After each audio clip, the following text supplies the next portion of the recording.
사랑하는 여러분, 고난을 받는 중에 당황스러워하거나 놀라지 마십시오. 그것은 여러분의 믿음을 시험하는 것입니다. 그러므로 여러분에게 이상한 일이 일어나고 있다고 생각하지 말고 그리스도의 고난에 참여하게 됨을 기뻐하시기 바랍니다. 그리스도께서 영광 중에 다시 오실 그날에 여러분은 기뻐하고 즐거워할 것입니다. 그리스도의 이름 때문에 모욕을 받는다면 그것은 도리어 복입니다. 이는 영광의 영이신 하나님의 성령이 여러분과 함께 계시다는 표시이기 때문입니다. 누구든지 사람을 죽이거나 도적질하거나 다른 사람을 괴롭힌 죄로 고난받지 않도록 하십시오. 그러나 그리스도인이라는 이유로 고난을 받았다면 부끄러워할 필요가 없습니다. 오히려 그리스도인이라는 이름을 얻게 된 것에 대해 하나님께 찬양을 올려드리십시오. 심판의 때가 이제 시작되었습니다. 그 심판은 먼저 하나님의 자녀들로부터 시작합니다. 믿는 우리들에게도 심판이 있다면 하나님의 복음에 순종하지 않는 사람들은 어떻게 되겠습니까? 선한 사람들도 구원받기 힘든데 악한 사람들과 죄인들이 어떻게 구원받겠습니까? 그러므로 하나님의 뜻에 따라 고난받는 사람들은 하나님께 자기 영혼을 맡겨두십시오. 하나님은 우리를 지은 분이시니 우리 영혼을 지켜주실 것입니다. 흔들리지 말고 옳은 일에 계속 힘쓰시기 바랍니다.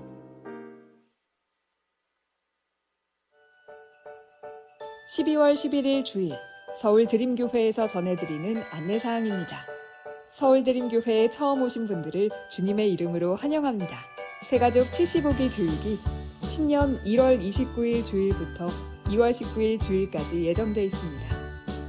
교회 등록을 원하시는 분은 아래 QR코드 또는 안내데스크에서 신청하실 수 있습니다.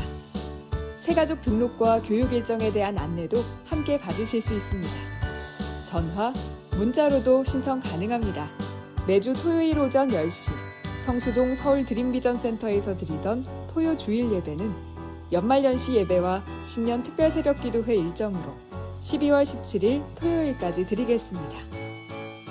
드림나이트와 송구영신 예배, 새해를 맞아 함께 기도하는 특별 새벽기도회를 통해 하나님의 풍성한 은혜를 누리시길 기도드립니다. 2022-2023 연말연시 예배 안내입니다.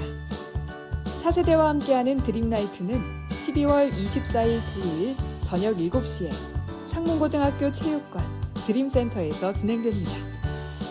송구영신 예배는 12월 31일 토요일 1부는 저녁 9시, 2부는 저녁 11시 30분에 상문고등학교 체육관에서 드립니다. 특별 새벽기도회는 신년 1월 2일 월요일부터 1월 14일 토요일까지 오전 5시 30분에 상문고등학교 체육관에서 드립니다. 특별 새벽 예배는 출석부와 특세완주 성경책 준비를 위해 12월 11일부터 25일 주일까지 3주 동안 신청을 받습니다. 특별 새벽 예배를 통해 하나님의 은혜로 새해를 맞이하시길 바랍니다. 자, 우리 가슴에 손을 얹고 믿음을 고백하고 오늘 하나님께서 주시는 말씀 설레는 마음으로 받아봅시다. 제가 먼저 고백할게요. 하나님은 나를 사랑하십니다. 나는 그 사랑 안에 있습니다. 하나님은 오늘 나에게 말씀하실 것입니다. 그 말씀에 능력이 있습니다. 그 말씀에 생명이 있습니다. 나의 마음을 하나님께 열겠습니다. 나의 생각을 예수님께 집중하겠습니다. 들은 만큼 변합니다. 들은 만큼 행복해집니다. 고난과 잘 어울리는 단어는 뭘까요? 고난과 잘 어울리는 단어. 고통, 힘겨움, 버거움, 견딤, 인내, 중압감, 스트레스, 원통, 함, 괴로움, 이런 단어가 고난이라고 하는 단어가 좀 잘 어울린다고 생각이 들지 않나요? 근데 베드로는 고난과 잘 어울리는 아주 생소한 단어를 우리 안에 소개해줘요. 바로 영광이라고 하는 단어예요. 고난과 영광은 어울리지 않는 조합이에요. 같이 한 센텐스에 떠올릴 수 없는 조합인데 베드로는 우리에게 고난 속에서 만나게 되는 영광이 있습니다 믿음의 성도들은 고난이 영광으로 끝납니다. 이 얘기를 주저하지 않고 우리에게 던져주고 있습니다. 오늘 그 묵상을 좀 해보려고 합니다. 우리가 쉽게 수긍하지 못하고 쉽게 동의하지 못할지라도 믿음의 성도들에게 고난은 고통으로 끝나지 않고 고난은 영광으로 끝난다. 고난 속에서 우리는 하나님의 영광을 맛볼 수 있다, 경험할 수 있다라고 하는 이야기를 좀 나눠보려고 합니다. 고난이 고통으로 끝나지 않고 고난이 영광으로 끝나려면 어떻게 해야 되느냐? 12절 말씀 한번 읽어볼게요. 12절 말씀 한 목소리로 읽겠습니다. 시작.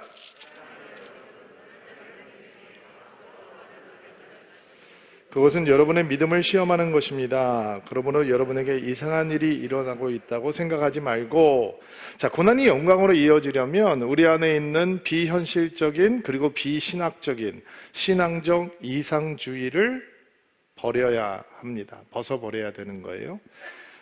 고난 중에서 당황하거나 놀라지 말라, 이상하게 생각하지 말라. 이게 무슨 얘기예요? 고난은 당연하게 온다라는 거죠. 그러면 비현실적인 신앙적 이상주의는 뭐냐? 나는 믿음의 사람이니까 고난은 오면 안 돼라고 생각을 하는 거죠. 내가 주님을 사랑하는데 내가 왜 고난을 당하지? 이렇게 느끼는 거예요. 이거는 비현실적인 이상주의란 말이에요. 이런 삐뚤어진 이상주의에 빠져 있으면 고난은 하나님의 심판이라고 하는 편견 속에 사로잡히게 돼요. 그러니까 사람들이 고난을 당하고 있으면 이렇게 생각하는 거예요. 네가 뭔가 잘못한 게 있어, 찾아봐. 네가 뭔가 실수한 게 있으니까 하나님께서 너를 이렇게 경험하게 하는 거지. 곰곰이 생각해봐. 그러면 알 수 있을 거야. 이게 욥의 친구들의 논쟁인 거죠. 예? 뭔가 네가 잘못했으니까 고난을 당하지, 괜히 고난을 당한 사람이 어디 있어. 그런 편견 속에는 나에게 믿음이 있으니까 나는 고난을 당하면 안 돼, 고난은 나를 피해 가야 돼, 이런 생각이 있는 거예요. 그것을 벗어버려야만 우리는 고난에 대비할 수 있을 뿐만 아니라 우리의 고난이 고통으로 끝나지 않고 우리의 고난은 영광으로 끝날 수 있다는 거예요. 젊은이가 결혼을 해요. 여러분, 결혼하면 항상 해피합니까? 옆에 있는 사람 보지 마세요. 그냥 저보고 답하세요. 항상 해피합니까? 그럴 때는 그냥 고개 끄덕여야 되는 거, 제가 그냥 아니라고 얘기를 할 테니까. 여러분, 젊은이가 결혼을 해요. 그러면 그 사랑을 느끼지 못할 만한 위기도 만나게 되고, 가정을 놔버리고 싶은 이 스트레스도 경험하게 되고, 하나됨을 느끼지 못하게 하는 온갖 위기들이 다가온다고요. 그것이 다가올 것이라고 하는 것을 알면 우리는 그런 권태기가 다가오고 위기가 다가와도 그거를 뚫고 나갈 수 있는 힘이 생기는 거예요. 근데 우리 부부한테는, 다른 부부는 그런 게 있을지 모르지만 우리 부부한테는 그런 게 절대로 안 올 거야 라고 하는데 왔어요. 그럼 어떻게 될까요? 놀라는 거죠. 큰일 났구나, 우리 사이에 뭔가 큰 문제가 있구나 라고 생각하면서 헤쳐나갈 힘조차 갖지 못하게 되는 거예요. 이 베드로가 고난을 당하고 있는 성도들에게 고난은 당연하게 옵니다, 준비하고 대비하십시오 라고 얘기를 하는 거죠. 그러니까 고난이 다가올 때 이상하게 생각하지 않고, 역경이 다가올 때 그것을 이상하게 생각하지 않고 그것은 당연하게 올 수 있는 것이다 라고 하는 현실적인 신앙관이 일단은 베이스로 잡혀 있어야 고난이 고통으로 끝나지 않고 영광으로 끝날 수 있는 발판이 만들어지는 거예요. 자, 그럼 그런 발판이 만들어진 다음에 12절 말씀을 개역 개정으로 한번 읽어볼게요. 읽어주실래요? 시작. 사랑하는 자들아, 너희를 연단하려고 오는 불시험을 이상한 일을 당하는 것 같이 이상히 여기지 말고. 자, 두 번째로, 고난 속에서 주님의 영광을 맛보려면, 고난이 영광으로 끝나려면 우리에게 다가오는 불시험의 역할이 뭔지를 명확하게 파악을 하고 있어야 돼요. 여기서 베드로가 얘기하고는 불시험이라고 하는 거는 풀무불을, 여러분 용광로를 떠올리시면 돼요. 그러니까 베드로는 우리에게 어떤 이미지를 보여주고 있냐면, 성도들에게 고난을 당한다라고 하는 건 우리가 풀무불에 던져지는 것과 같은 그런 경험이라는 거예요. 떠오르는 게 없어요. 다니엘의 세 친구 기억나시죠? 느부갓네살 왕이 큰 금신상을 만들어 놓고 모든 사람에게 그 금신상에게 절을 하라고 하잖아요. 그리고 그 절을 안 할 시에는 불타는 용광로 풀무불에 던져 넣겠다라고 협박까지 한단 말이에요. 그런데 다니엘의 세 친구가 왕의 명령에도 불구하고 금신상에 절하지 않았어요. 그러니까 느부갓네살 왕이 막 분노를 해가지고 이 다니엘의 세 친구를 용광로에다 집어 던지는데 용광로의 불을 평소보다 7배나 더 뜨겁게 하라라고 명령을 하죠. 얼마나 뜨겁게 달궜는지 그들을 던져넣는 군사들이 먼저 타 죽었다라고 성경은 얘기를 하죠.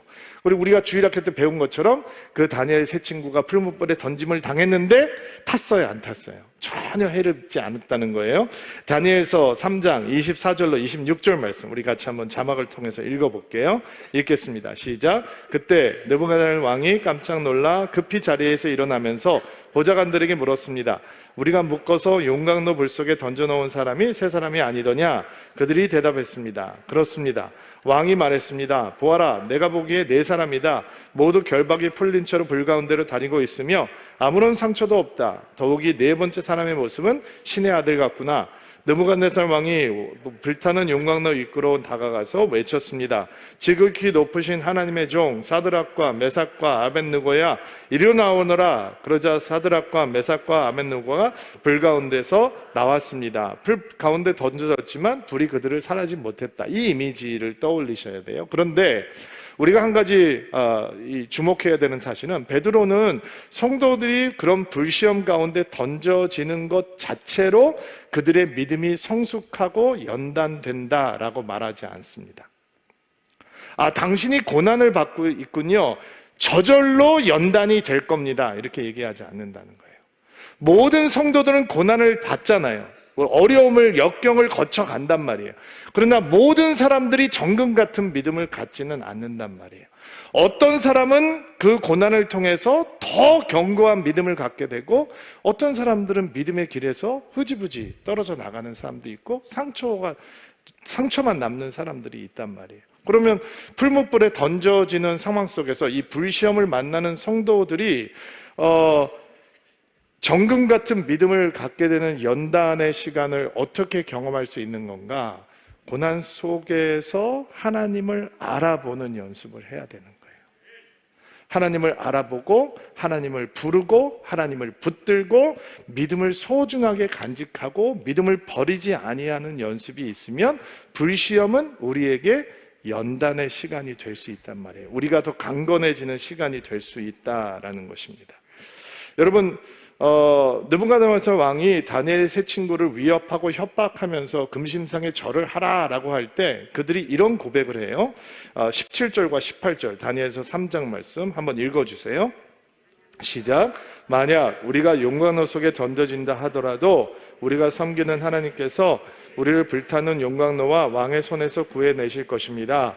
왕이시여, 하나님께서 우리를 구해주시지 않으셔도 우리는 왕의 신들을 섬기지 않을 것이며 왕이 세운 황금 신상에도 절하지 않을 것이니 그리 알아주십시오. 이 개역개정 성경에는 이 18절이 이렇게 나오잖아요. 그렇게 하지 아니하실지라도. 이게 엄청난 인격적인 고백인 거죠. 다니엘의 세 친구가 믿음이 좋은 사람들입니다. 근데 그들이 풀무불에 던져지기 전에 이미 하나님을 인격적으로 만났는데, 그들은 풀무불 속에 던져져서도 하나님을 인격적으로 만납니다. 자, 보세요. 보통 우리는 다니엘의 세 친구가 경험한 이 풀무불, 불시험이라고 하는 게 하나님의 은총은 뭐냐, 그거를 피하게 해주시는 거다라고 생각을 할 수 있잖아요. 그리고 조금 더 믿음이 좋은 사람이라면 풀무불에 던져져도 그 풀무불이 나를 해하지 못할 거다라고 하는 엄청난 고백까지 가능하죠. 근데 그들이 우리에게 보여주는 믿음은 하나님께서 그렇게 하시 않으실지라도 나는 금신상에 절하지 않겠다는 거예요. 이게 무슨 얘기냐? 이 풀무불을 피하는 것보다 더 소중한 게 이 사람들에게 있었다는 거예요. 그게 뭐예요? 하나님을 영화롭게 하는 거예요. 자, 믿음의 수준을 보세요. 믿음의 단단함을 보시란 말이에요. 나는 이 풀무불이 두렵지 않습니다. 풀무불에 던져질지라도 나는 금신상에 절하지 않겠습니다. 대단한 믿음이죠. 그리고 던져져요? 풀무불에 들어가요? 나는 이 풀무불에서 하나님이 나를 구하실 것을 믿습니다. 이거는 진짜 따라갈 수 없는 믿음이에요. 대단한 거예요. 근데 더 수준이 높은 믿음이 있어요. 나를 풀무불에 던져질지라도, 하나님께서 나를 구해 주시지 않을지라도 나는 그것보다 더 큰 구원이 있는 것을 믿기 때문에 하나님을 배반하지 않겠습니다. 하나님을 버리지 않겠습니다. 믿음을 붙들겠습니다. 하나님을 영화롭게 하겠습니다. 이게 엄청난 믿음인 거예요.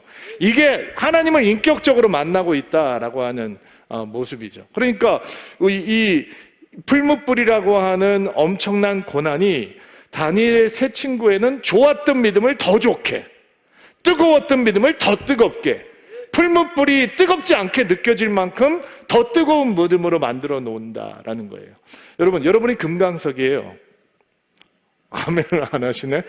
다시, 여러분은 금강석이에요. 이게 무슨 얘기냐? 쉽게, 금을 품은 돌멩이란 말이에요. 목사님이 오늘 나를 짱돌이라고 불렀어, 이렇게 생각하시면 안 돼요. 여러분은 금을 품고 있는 돌멩이란 말이에요. 그런데 여러분 안에 있는 금의 가치가 온전히 드러나려면 풀무불 내에 들어갔다 와야 돼요. 왜냐하면 내가 내 불순물을 걸러내지 못한단 말이에요. 걸러내고 싶어요. 그런데 내 스스로 그것을 걸러내지 못해요. 우리가 스스로 해결할 수 없는 불순물을 걸러주는 역할이 바로 고난의 역할이란 말이에요. 자, 우리가 어떤 존재냐? 보세요. 우리는 예수님을 사랑해요. 예수님을 향해서 사랑을 갖고 있는데 여전히 세상을 향한 미련이 조금 남아있는 마음이 있어요. 우리는 주님을 향해 헌신을 고백해요. 근데 세상을 향한 충성도 여전히 조금 가지고 있어요. 우리는 성령의 충만함을 사모하면서도 죄의 달콤한 유혹을 쉽게 버리지 못해요. 그게 내 마음이란 말이죠. 우리는 오직 하나님의 은혜로 구원받았다라고 고백하면서 여전히 내 노력과 의지와 공로와 내 의를 자랑하고 싶어 해요. 우리는 전적으로 부패한 우리를 향해서 하나님께서 용서해 주셨다라고 하는 것을 한없이 감사해요. 감사하지만 다른 사람을 향해서는 엄격하고 다른 사람을 너무 쉽게 판단하고 정죄하고 비판해요. 우리는 용기가 필요할 때 우유부단하고, 우리는 겸손해야 될 자리에서 나의 힘과 위치를 드러내기를 좋아하고, 온유하고 긍휼할 때 지나치게 거칠고 깐깐해지기를 주저하지 않는 병든 마음이 제 안에 있어요. 남아있단 말이에요. 여러분 안에도 남아있어요.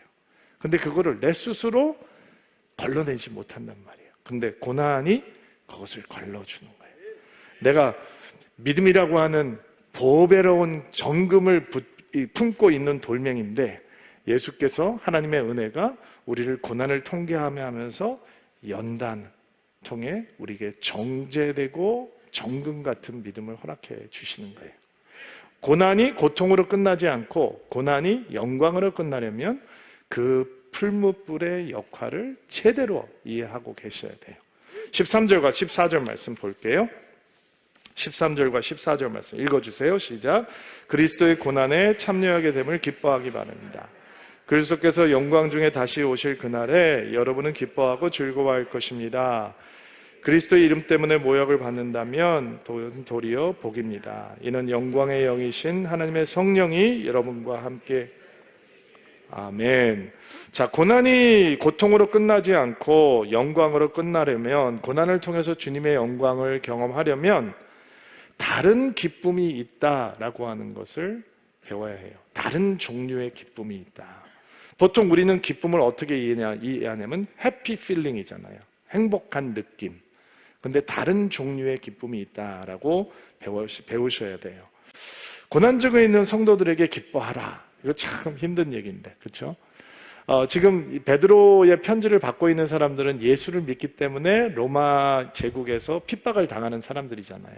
그러니까 만약에 우리가 순교할 만큼 믿음을 지켜야 되는 절박한 상황 속에서 믿음 때문에 고난을 당하고 있으면 그거야말로 기뻐해야 될 일입니다. 그렇죠. 우리는 그것을 받을 수 있어요. 근데 사실 우리의 삶의 정황은 그렇지 않잖아요. 우리는 믿음 때문에 목숨을 잃을 이유도 없고, 믿음 때문에 우리 기반이 흔들릴 이유들이 별로 없단 말이에요. 때로는 믿음 때문에 가끔 이렇게 사람들에게 차별을 당하기도 하지만 우리를 두렵게 할 수준은 아닌 거예요. 그러니까 이런 말씀이 우리한테 피부로 다가오지 않죠. 고난을 당하지만 기뻐하십시오. 즐거워하십시오. 이런 말이 우리에게 피부로 다가오지 않는단 말이에요. 그러나 성경은 우리에게 끊임없이 여러 가지 시험을 당하거든 온전히 기쁘게 여기라 라고 하는 말을 하기 주저하지 않습니다. 여러분, 어떻게 고난 중에, 환난 중에, 시험 중에 기뻐하고 즐거워하라 라는 말일까요? 이게 정말 가능한 걸까요? 우리는 환난을 당하고 있는 사람들, 고난을 통과하고 있는 사람들에게 기뻐하라라고 하는, 즐거워하라라고 하는 성경 말씀을 이렇게 해석을 하려는 경향이 있어요. 지금 여러분이 고난을 당하고 있지만 곧 그 고난이 끝날 거니까 그때 기뻐하십시오. 미리 기뻐하십시오. 좋은 믿음이죠. 또 이런 말씀 앞에서 우리는 이런 해석도 할 수 있죠. 지금 여러분이 고난과 어려움과 시험을 통과하고 있지만 아프고 힘들겠지만 예수 안에서 기뻐해야 합니다. 빌립보서의 메시지가 그런 메시지죠. 그런데 저는 오늘 여러분에게 다른 질문을 한번 던져보려고 해요. 여러분, 슬퍼하면서 기뻐할 수 있나요? 괴로워하면서 즐거워할 수 있나요? 이게 오늘 말씀을 통해서 우리가 얻어야 되는, 목사님 말장난 같은데요. 그렇지 않아요. 지금 베드로의 말씀을 통해서 우리가 한번 프로세스 해야 되는 묵상의 생각은 믿음의 성도가 괴로워하면서 기뻐할 수 있는가, 슬퍼하고 아파하면서 기뻐할 수 있는가, 즐거워할 수 있는가에 대한 답을 한번 찾아보려고 해요. 팀 켈러 목사님이 슬퍼하면서 동시에 즐거워하는 것이 가능한가라고 하는 질문에 이렇게 답을 던져요. 조금 읽어드릴 텐데 한번 들어보세요. 베드로는 그리스도 안에서 기뻐하든지 아니면 고통 가운데 통곡하며 부르짖든지 둘 중에 하나가 아니라 둘 다라고 말해준다. 양쪽 모두 할 수 있을 뿐만 아니라 역경에 부딪혀 산산조각 나지 않고 오히려 고난 속을 뚜벅뚜벅 걸어 통과하려면 두 가지가 반드시 함께 가야 한다라고 가르치고 있는 것이다. 하나님 안에서 기뻐한다라는 말은 곧 하나님은 어떤 분이고 인간은 어떤 존재이며 주님이 우리를 위해 무슨 일을 해 주셨는지 붙들고 되새긴다라는 의미이다. 그럴 때 때로는 감정이 따라주기도 하고 때로는 아무런 반응이 없기도 하다. 따라서 즐거워하는 것은 슬픔이나 의심, 연약함과 고통의 감정을 차단하는 무언가로 규정해서는 안 된다. 환난 중에 기뻐하는 일은 슬퍼하는 가운데도 얼마든지 가능하다. 사람들은 흔히 괴로운 일이 닥칠까 봐 무서워 슬픈 일을 겪는 게 겁이 나 그런 고통을 느끼고 싶지 않아 나는 날마다 주님 안에서 즐거워할 수 있으면 좋겠어 라고 말한다. 하지만 예수님을 보라. 그분은 완벽하셨다. 그런데도 주님은 어디를 가든 항상 슬픔 가운데 계셨다. 언제나 눈물 지으셨다. 그분을 슬픔의 화신이라고 해도 지나치지 않을 정도였다. 그 이유를 알고 있는가? 주님은 완전하셨기 때문이었다.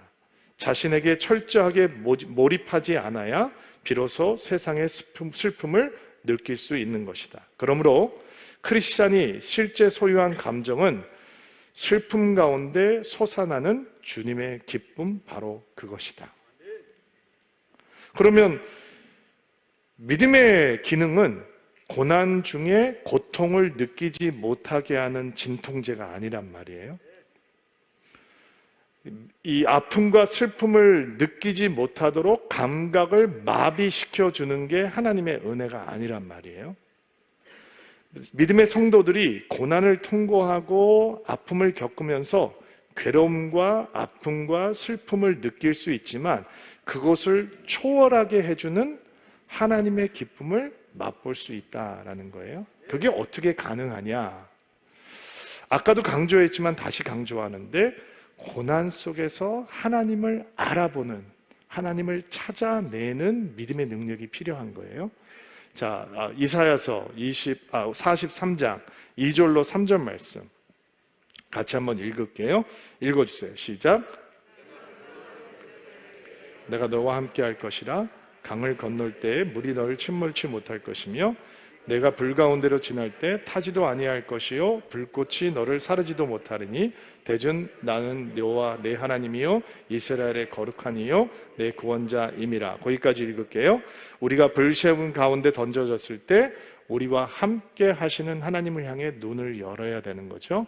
강을 지날 때, 물 가운데 있을 때, 불 가운데 지날 때 우리와 함께 하시는 하나님이 반드시 있거든요. 고통은 우리의 눈을 가려버려서 하나님이 거기에 계시다라고 하는 것을 보지 못하게 해요. 목사님, 제가 고통을 겪어보니까 하나님 안 보이던데요. 하나님이 왜 보여야 하냐면 예수께서 하늘을 버리시고 이 땅에 오신 이유가 고통을 당하기 위해서거든요.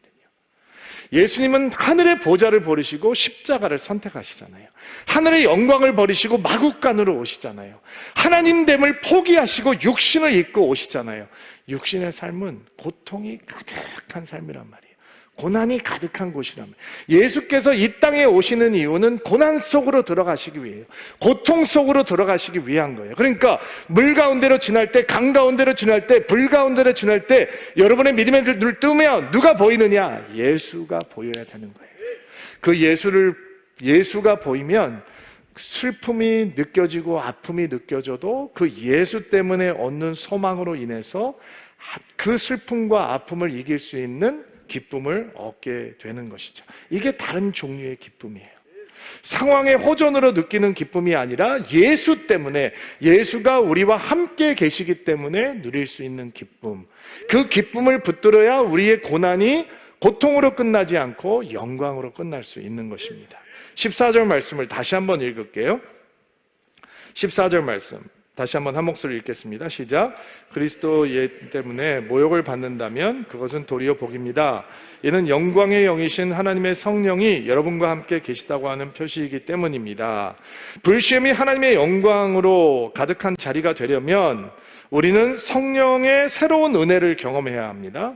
성령의 새로운 터치를 경험해야 합니다. 성령을 의지하겠다라고 하는 새로운 결단이 있어야 된다는 거예요. 믿음의 사람들이 고난이라고 하는 파도를 만날 때 경험할 수 있는 하나님의 특별한 은혜가 있습니다. 성령님의 특별한 은혜가 있습니다. 제가 아픈 분들 위해서 기도할 때마다 늘 치유와 회복을 위해서 기도하면서 꼭 하는 기도가 있습니다. 하나님, 육신의 연약함이 임해 왔을 때 붙들 수 있는 하나님의 은혜 놓치지 않도록 도와주십시오. 건강할 때 경험할 수 있는 하나님이 있는가 하면 질병 가운데 떨어졌을 때 경험할 수 있는 하나님의 은혜가 있는 거잖아요. 그러니까 믿음의 성도들이 고난을 통과할 때 경험할 수 있는 하나님의 은혜가 있단 말이에요. 편안할 때는 경험하지 못하는 성령님의 터치가 있단 말이에요. 우리의 고난이 고통으로 끝나지 않고 영광으로 끝나려면 그 성령님의 은혜를 경험해야 되는 거예요. 그 성령님의 은혜는 고난의 무게를 덜어주는 게 아니에요. 고난 때문에 생기는 걱정과 근심을 덜어내는 게 아니고 스트레스를 덜어내는 게 아니에요. 고난 중에 경험할 수 있는 성령님의 은혜는 우리의 고난의 현장을 하나님의 임재로 가득한 현장으로 만들어준다는 거예요. 목사님, 어떻게 고난이 하나님의 은혜로 가득한 임재 현장입니까? 하나님의 임재가 가능하다면 고난이 없어져야 되는 거 아닙니까? 아니라니까요. 예수께서 하늘을 버리시고 이 땅에 오신 이유가 고난 속으로 걸어 들어가기 위해서잖아요. 우리는 천국 갈 때까지 고난이 없어지지 않아요. 그러니까 우리는 이렇게 예배드리고 편안할 때만 하나님의 임재로 가득한 은혜를 누리는 것이 아니라 고난을 경험하면서도 하나님의 임재로 가득할 수 있단 말이에요. 하나님의 임재가 가득해지면 어떻게 되느냐? 우리의 삶이 하나님의 영광으로 가득해져요. 그러니까 고난이 고통으로 끝나지 않고 영광으로 끝나는 거죠. 서울드림교회가 13년이 됐습니다. 정말 하나님의 은혜가 정말 너무너무 감사해요. 저희는 저희가 교회를 막 되게 만든 게 아니고 하나님께서 우리가 교회를 시작하기 전에 교회를 이렇게 만들어가지고 교회를 시작할 때 친목사님하고 저하고 목회를 시작하니까 옛다 그리고 저희들에게 교회를 주셨어요. 그래서 교회가 쑥 생겼어요. 그래서 교회 개척할 때부터 지금까지 어떤 분들은 목사님 얼마나 고생이 많으세요 뭐 이렇게 인사하는데 고생 별로 없었어요. 하나님이 옛다 주셨는데 뭐 고생이에요. 그래서 13년 동안 저희는 진짜 감사의 고백밖에 없는데 혹시 목사님 14년 동안 목회하시면서 낙심했던 순간이 한 번이라도 있으셨습니까? 라고 물어본다면 저는 딱 한 번 낙심했던 적이 있어요. 기억에 남는 일은 어떤 사건이냐면 저희가 처음에 교회를 시작하고 셀이 4개로 시작을 했어요. 4개로. 근데 한 학기가 지난 다음에 그 4개 셀이 16개가 됐어요. 그러니까 그 교회가 빨리 부흥을 한 거죠. 저희들이 셀장 모임을 하는데 그 16명의 셀장들하고 모임을 할 때였던 것으로 제가 기억을 하니까 아마 그게 개척한 다음에 한 6개월 정도 지난 다음이었던 것 같아요. 셀 모임을 하는데 간단하게 식사를 하고 이제 셀 모임을 시작하려고 하는데 셀장님들이니까 교회 신앙생활 열심히 하는 분들이잖아요. 근데 갑자기 누군가가 라스베가스 얘기를 시작을 했어요. 근데 뭐 그럴 수 있죠. 라스베가스에서 뭐 좋은 거 봤다 이렇게 할 수 있는데 이제 노름을 하는 얘기가 시작이 되고 돈을 땄네, 잃었네, 뭐 블랙잭, 슬롯머신 뭐 이런 얘기가 이제 막 바카라, 뭐 포카 못 알아들으면 God bless you 이런 얘기가 이제 시작이 됐어요. 근데 너무 이 이야기가 막 화기애애하게 액티브하게 막 진행이 되니까 우리 착하신 신 목사님께서 지금 우리 셀장들이 모임을 하고 있는데 혹시 다른 사람들이 우리가 이런 얘기를 하는 거를 들으면 오해를 하지 않겠습니까? 생글생글 웃으면서 얘기를 했는데 뚝이 터져버렸어요. 본물이 터져버렸어요. 막을 수가 없는 거예요. 그래서 뭐 주체할 수 없이 라스베가스 얘기가 이제 제가 그때 저도 끊지를 못했고 신목사도 끊지를 못했어요. 그날 제가 생생하게 기억하기를 한남동 유엔맨션에 있는 우리 아파트 사무실에서 이제 끝난 다음에 사무실에 혼자서 들어가서 앉아서 저는 이런 생각을 했어요. 저에 대한 생각이에요. 그분들을 판단하거나 정죄하거나 이럴 마음 전혀 없고 지금도 그 대부분 그 셀장님들이 지금 셀장 하고 계시는 분들이고 신실하신 분들이니까 장로님 되신 분도 있어요. 그러니까 그분들이 뭐 이렇게 아니고 저는 저에 대해서 좀 생각을 해봤어요. 저에 대해서 그냥 조용히 제 사무실에 앉아서 내가 충분히 목사스럽지 않구나 이런 생각을 했었어요. 내가 충분히 성직자답지 못하구나. 또 하나님의 영광이 내게 안 보이나 보다 이런 생각을 했었어요. 내가 충분히 목사스러우면 성도들이 막 라스베가스 얘기를 하고 있어요. 뭐 블랙잭 했네, 뭐 이렇게 했네 얘기를 하고 있단 말이에요. 근데 내가 쑥 나타났으면 어떻게 될까요? 목사님들 한 판 하실래요? 뭐 이렇게 해야 되나? 멈춰야 될 거 아니에요. 그렇죠? 내가 목사가 나타났어요. 그리고 제가 대학교 때 제 친구 생각이 났어요. 저보다 1년 후배였던 여학생이었는데 제니퍼라고 하는 학생이에요. 신학생들이니까 신학생들끼리 모여서 뭐 음담 패설을 하겠어요? 뭐를 하겠어요? 근데 뭐 맨날 만나면 성경 얘기하고 뭐 교회 사역 얘기하는데 가끔 남자들끼리 모여서 낄낄거리면서 쓸데없는 농담할 때가 좀 있거든요. 근데 막 히덕거리고 앉아있을 때 제니퍼가 저쪽 방에서 이렇게 문에서 들어오면 애들이 뭐라 그랬냐? 야 조용히 해, 제니퍼 왔어. 이렇게 얘기를 했었어요. 그럼 애들이 옷매무시를 하고 똑바로 앉아요. 야구 얘기를 하다가 멈추고 뭐 다른 얘기 하다 멈추고 제니퍼가 오면 제니퍼는 예수님을 주목하게 했어요. 왜 그런지 모르겠어요. 무슨 얘기하고 있어? 예수님의 얘기하고 있어? 이렇게 말하는 게 아니에요. 그냥 웃으면서 지나가요. 그런데 그 아이가 왔다 가면 우리는 주님을 주목했어요. 그게 도대체 뭘까? 그게 믿음의 영향력이고 하나님의 임재의 흔적이고 하나님의 임재가 가득할 때 나타나는 영광의 영향력이 아닐까요? 모세가 하나님의 영광을 봅니다. 그리고 모세 얼굴이 빛나기 시작해요. 그 얼굴을 가리지 않으면 사람들이 그를 대할 수가 없는 거예요. 제가 목사예요. 제가 성직자잖아요. 그럼 제가 가면 하나님의 영광에 어울리지 않는 말이라면 멈춰야 되는데 그게 안 돼요. 여러분이 성도잖아요. Saint. 성도라는 말이 Saint라는 얘기예요. 성인이라는 말이거든요.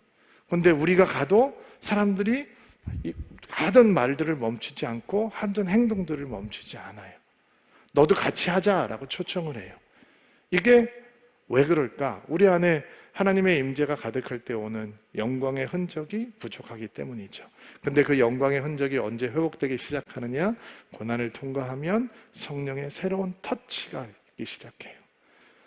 우리 터치가 하나님의 임재로 가득하고 우리 하나님의 영광을 심기 시작한단 말이에요. 여러분, 하나님의 임재가 가득한 성령의 터치가 오면 사랑의 우선순위도 바뀝니다. 편안할 때는 사랑의 무질서가 생겨요. 사랑하지 말아야 될 거를 사랑하고 사랑해야 될 거를 사랑하지 못해요. 근데 이 무질서가 언제 파괴가 되느냐? 고난을 통과하는 성도들에게는 사랑의 우선순위가 바뀌기 시작해요. 하나님이 중요해지기 시작한단 말이죠. 내가 중요했던 것들이 중요하지 않다는 것을 생각하게 되니까 하나님을 붙들게 되고 무질서가 질서로 변하게 되는 거예요. 여러분, 이 성령의 터치 반드시 경험하셔야 합니다. 하나님의 임재로 우리의 삶을 가득해주는 새로운 성령의 터치가 있을 때 고난은 고통으로 끝나지 않고 영광으로 끝날 수 있다라는 것입니다. 시간이 많이 지나서 한 구절만 더 볼게요, 여러분. 19절 말씀, 맨 마지막 말씀 한 구절만 더 간단하게 묵상을 하고 오늘 말씀 마치겠습니다. 읽어주시겠어요? 시작. 그러므로 하나님의 뜻에 따라 고난받는 사람들을 하나님께 자기 영혼을 맡겨두십시오. 하나님은 우리를 지으신 분이시니 우리 영혼을 지켜주실 것입니다. 흔들리지 말고 옳은 일에 계속 힘쓰시기 바랍니다. 개역 개정으로도 한번 읽어볼게요. 개역 개정으로 시작. 그러므로 하나님의 뜻대로 고난을 받은 자들은 또한 선을 행하는 가운데 불시험이 하나님의 영광을 경험하는 자리가 되고 이 풀무불이 고난이 영광으로 끝나려면 다른 믿음을 붙들고 있어야 돼요. 이게 다른 믿음을 radical 한 믿음이다라고 표현을 해보고 싶어요. 극단적인 믿음, 철저한 믿음, 이 radical faith를 붙들고 있어요. 왜 radical한 표현을 쓰기를 원하냐면, 자, 생각을 해보세요. 우리가 고난 속에 있습니다. 선을 행하고 싶어요? 안 행하고 싶어요? 복수하고 싶죠. 한숨 짓고 불평하고 울고 싶어요. 선을 행하겠다라고 하는 마음은 고난 속에서 얻는 마음이 아니에요. 자, 우리 자신을 하나님 앞에 의탁합니다. 그게 믿음 생활이죠. 다 잘 돼. 사업을 해도 잘 되고, 자녀도 잘 되고, 맨날 은혜스럽고, 하는 일마다 그냥 마이다스 손이에요. 뭐든지 할렐루야, 아멘이에요. 그러면 하나님 앞에 의탁하기가 쉬워요? 어려워요? 쉽죠. 하나님 앞에 던져버리고 싶죠, 내 삶을. 근데 하는 것마다 안 돼요. 사업도 막히고, 건강에도 문제가 생기고, 관계도 흔들리고, 아이들도 속썩이고, 교회에서도 은혜가 끊어지고, 막 이런 상황이라고 생각해요. 그러면 내 삶을 하나님 앞에 의탁하기가 쉬워요? 어려워요? 그건 어렵죠. 하나님 신뢰하기가 쉽지가 않고. 그러니까 레디컬한 믿음이 필요하단 말이에요. 극단적인 믿음, 철저한 믿음, 결이 다른 믿음, 다른 종류의 믿음, 이 믿음이 필요하단 말이에요. 고난이 고통으로 끝나지 않으면 우리는 다른 종류의 믿음이 있어야 돼요. 그 믿음이 있으면 고난은 영광으로 끝날 수 있는 것입니다. 이런 믿음이 여러분 믿음 되기를 주의 이름으로 축복합니다. 오랫동안 앉아 계셨는데 일어나시겠어요?